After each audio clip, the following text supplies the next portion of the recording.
और जम्मू कश्मीर के किश्तवाड़ के सिंहपोरा में आतंकियों और सुरक्षा बलों के बीच मुठभेड़ चल रही है। सुरक्षा बलों की तरफ से आतंकियों को मुंहतोड़ जवाब दिया जा रहा है।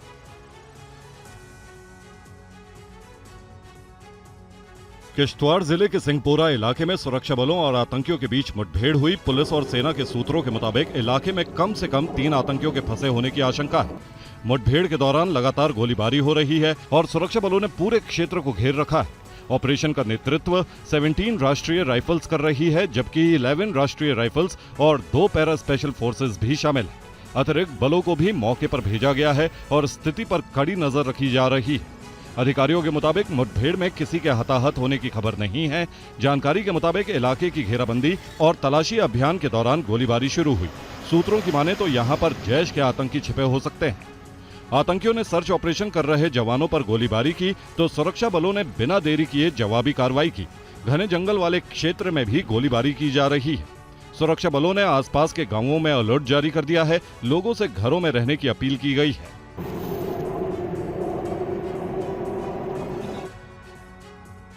मुंबई नगर निगम चुनाव नतीजों के बाद महाराष्ट्र की राजनीति में नई हलचल शुरू हो गई है। मेयर पद को लेकर बीजेपी और शिंदे शिवसेना के बीच खींचतान है। वहीं विपक्षी दलों के तंज और संभावित जोड़-तोड़ ने सियासी सरगर्मी बढ़ा दी है।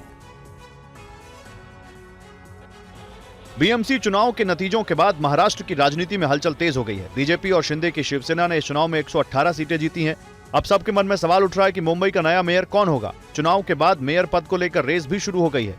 शिवसेना के शिंदे गुट ने बीएमसी में जीत हासिल करने वाले अपने 29 पार्षदों को मुंबई के एक होटल में ठहराया है। इस कदम को लेकर राजनीतिक गलियारों में तरह तरह की चर्चाएं शुरू हो गई हैं, क्योंकि बीजेपी अपने दम पर बीएमसी में बहुमत से दूर है। बीजेपी को अपना मेयर बनाने के लिए सहयोगी शिवसेना के समर्थन की जरूरत है। बीजेपी को बीएमसी चुनाव में 89 सीटें मिली हैं, जबकि 227 सदस्य सदन में बहुमत का आंकड़ा 114 है। ऐसे में गठबंधन सहयोगियों की भूमिका अहम हो गई है। वहीं सीएम फडणवीस दावोस दौरे पर हैं। सूत्रों से मिली जानकारी के अनुसार एक हफ्ते में मेयर पर फैसला हो सकता है। आखिर वो डरे क्यों हैं? अपने नगर सेवकों से डरे क्यों हैं? जिन नगर सेवकों को उन्होंने दावा करते हैं कि हमने टिकट देके जिता के लाए हैं, अगर उनके नाम पर सारे नगर सेवक चुन के आए हैं तो उन नगर सेवकों को होटल में कैद करके रखा क्यों गया है? इतना डर क्यों है? घबराहट क्यों है?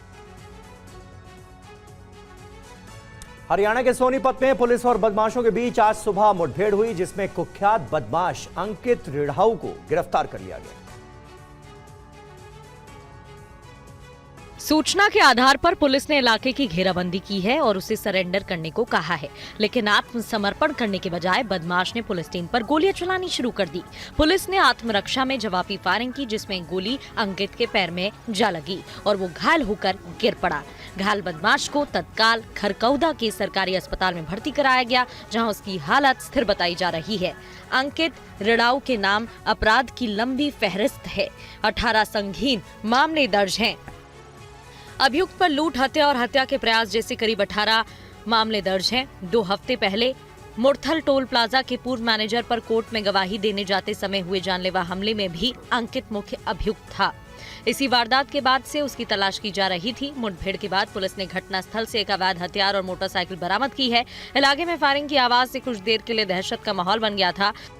बता दें कि अंकित पर 5,000 रुपए का नाम घोषित किया गया था। इसके बाद से सोनीपत की पुलिस उसकी तलाश में जुटी थी। और दिल्ली पुलिस ने ड्रग तस्करी के एक बड़े नेटवर्क का पर्दाफाश किया। पुलिस ने एक एसयूवी से करीब 418 ग्राम स्मैक और हेरोइन बरामद कर 2 तस्करों की गिरफ्तारी की। दिल्ली पुलिस ने नशे के कारोबार पर बड़ी कार्रवाई करते हुए उत्तर पश्चिम दिल्ली में ड्रग सिंडिकेट का पर्दाफाश किया है। पुलिस ने एक कार से करीब 418 ग्राम नशीला पदार्थ बरामद कर 2 ड्रग पेडलर्स को गिरफ्तार किया है। बरामद ड्रग्स की अंतर्राष्ट्रीय बाजार में कीमत 1 करोड़ रुपए से ज्यादा बताई जा रही है। गिरफ्तार किए गए अभियुक्तों में फ्रैंक विट्स और संडे ओटू शामिल है। ये दोनों नाइजीरियन नागरिक हैं और दिल्ली में रह रहे थे। पुलिस ने बताया कि अभियुक्त दिल्ली और आसपास के राज्यों में ड्रग्स की सप्लाई करते थे। पुलिस के मुताबिक फ्रैंक विट्स को 2015 में एनसीबी ने ड्रग्स के मामले में गिरफ्तार किया था। उसके बाद से वो जमानत पर बाहर था। वहीं गिरफ्तारी के बाद संडे ओटू ने बताया कि वो 2015 में भारत आया था और कपड़ों का व्यवसाय करता था, लेकिन घाटा होने के कारण उसने ड्रग्स की तस्करी शुरू कर दी।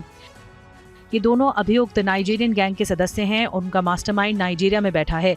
अब पुलिस इस बात की जांच में जुटी है कि ये गैंग भारत में कहां-कहां नशे का कारोबार करता था।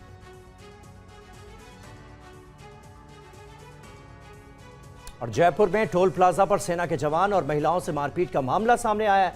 टोल टैक्स मांगने पर सेना के जवान ने कार्ड दिखाया, लेकिन टोल कर्मचारियों ने कार्ड देखने से इनकार कर दिया। इन दिनों ऐसा लग रहा है टोल प्लाजा अपराधियों का अड्डा बन गया है। एक के बाद एक घटनाएं सामने आ रही हैं।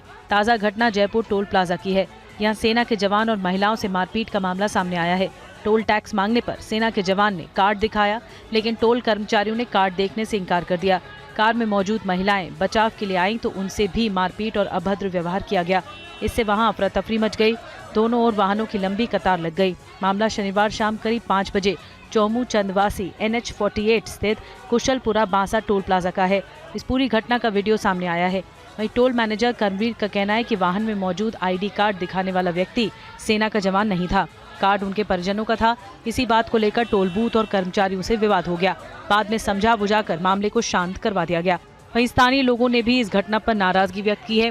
उन्होंने कहा है कि इस टोल प्लाजा पर अक्सर लड़ाई झगड़े और अव्यवस्था की घटनाएं होती रहती हैं, लेकिन प्रशासन द्वारा अब तक कोई ठोस कार्रवाई नहीं की गई। यूपी के मैनपुरी में अतिक्रमण पर प्रशासन का बुलडोजर एक्शन हुआ। प्रशासन ने तालाब पर बने अवैध निर्माण को गिरा दिया।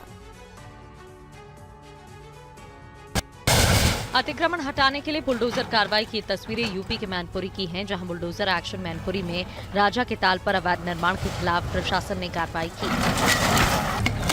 प्रशासन के मुताबिक मैनपुरी के राजा के ताल पर मिट्टी डालकर कुछ लोगों ने कब्जा कर लिया था। वहां पर कंस्ट्रक्शन भी कर लिया गया था। प्रशासन को 30 बीघा जमीन पर कब्जे की शिकायत मिली थी। शिकायत के बाद प्रशासन की टीम मौके पर पहुंची और अतिक्रमण को गिरा दिया गया। कम से कम यहाँ पे 30 से 35 प्लॉटों को हम लोग ने, जो इन्होंने मिट्टी डाल के इन्होंने भराव करके अवैध प्लॉट बना रखे थे, उनको हम लोग ने अतिक्रमण मुक्त कराया है। आगे के लिए हम टीम गठित कर रहे हैं, उसकी जांच जल्दी से जल्दी कोशिश करेंगे कि हाँ, ये जो लोग भी इसमें संलिप्त पाए जाएंगे उनके खिलाफ कड़ी से कड़ी कार्रवाई की जाएगी। कार्रवाई के दौरान सुरक्षा के लिए भारी संख्या में पुलिस के जवान मौजूद रहे। प्रशासन ने चेतावनी दी है कि अगर दोबारा निर्माण कार्य किया गया तो संबंधित लोगों के खिलाफ कठोर कार्रवाई की जाएगी।